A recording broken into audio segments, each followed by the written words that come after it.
இன்று ஒரு தகவல் சொல்வது திருமதி எம். கலா சரஸ்வதி. தலைப்பு: குன்றமேந்தி குளிர்மழை காத்தவன். கண்ணன் சொல்வதை இன்று நாம் அனைவரும் செய்யப் போகிறோம் என நந்தகோபன் அறிவித்தான். சிறுவர்கள், கோபகோபியர்கள் அனைவரும் கண்ணன் கூறுவதை கேட்க தயாரானார்கள். நந்தகோபரை பார்த்து கண்ணன், இந்திரனுக்காக செய்து வைத்த பலகாரங்களை இக்கோவர்தன மலைக்கு படையுங்கள். நாம் வனங்களில் வசிப்பவர்கள். நம்மை சுற்றி நம்முடன் வாழ்ந்து நம்மை காப்பவர்கள் யார் என்றால் மறையோது மந்தனர்கள். அவர்கள் புரியும் யாகங்கள், யாகத்திற்கு தேவையான பால், நெய், வரட்டி என அனைத்தையும் அளிக்கின்ற பசு, மேய்ச்சலுக்கு பொருட்களை தருகின்ற இக்கோவர்தன மலை. இவர்களே நம் வாழ்வாதாரம். இவர்களே நம் பூஜைக்கு உரியவர்கள். ரஜோகுலத்தினால் மேகங்களின் மழை, ரஜோகுலத்தினால் மக்கட்பெருக்கும். இதில் இந்திரனுக்கு என்ன வேலை? ஆகவே அந்தணர்களை அழைத்து பசுக்களுக்கு பூஜை செய்து, அந்தணர்களுக்கு தான தர்மங்கள் செய்து, கோவர்த்தன மலையை ஆராதித்து, அதற்கு பலகாரங்களை அளித்து, வண்டியில் ஏற்றி மலையை வலப்புறமாக பிரதர்ஷனம் செய்ய வேண்டும் என கூறினான் கண்ணன். அனைவருமே அதன்படி செய்தனர். சிலருக்கு சில சந்தேகம். உயிரற்ற கோவர்த்தன மலை எப்படி தம்மை அனுகிரகிக்கும் என நினைத்தனர்.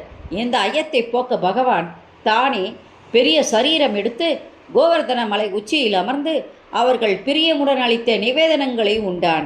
வானிலிருந்து 30 முக்கோடி தேவர்களும் இக்காட்சியைக் கண்டு வியந்தனர். பிருந்தாவனமே களிப்பில் முழுகியது. கண்ணன் தானே கோவர்த்தன கிரிதாரியாகி ஆயர்குல கண்ணனாகவும் வாழ்ந்தான். சாம்பர்த்தகம் என்று அழிவை தரும் கரும் மேகங்கள் கருத்தது. பூஜை முடிந்தவுடன் இந்திரன் அருள் புரிவதாக மக்கள் வியந்தனர். பகவான் சிரித்தான். பெரும் மழை வரப்போகிறது. நீங்கள் உங்கள் வீடுகளுக்கு சென்று உங்கள் உடைமைகளை வண்டியில் கட்டி பாதுகாப்பாக கொண்டு வாருங்கள் என்றான். ஆயர்பாடி மக்கள் அனைவரும் அவ்வாறே செய்தனர். பிரளயமாக பொழிந்திடும் பெரும் மழையையும் மறுத்தென்ற சூறை காற்றையும் தடுக்க பகவான் கோவர்த்தன மலையை நெருங்கி அதனை தடவ இறைவன் ஸ்பரிசம் பெற்று அது உயிர்த்தது. கோவர்தனா, இந்த பிரளயத்திலிருந்து மக்களை காக்க உன் உதவியை நான் நாடுகிறேன். உன்னை நானே தூக்கி என் விரலில் தாங்கி ஆவினங்களையும் கோபகோபியர்களையும் காக்கப் போகின்றேன். இதற்கு உன் உதவி தேவை என்றான்.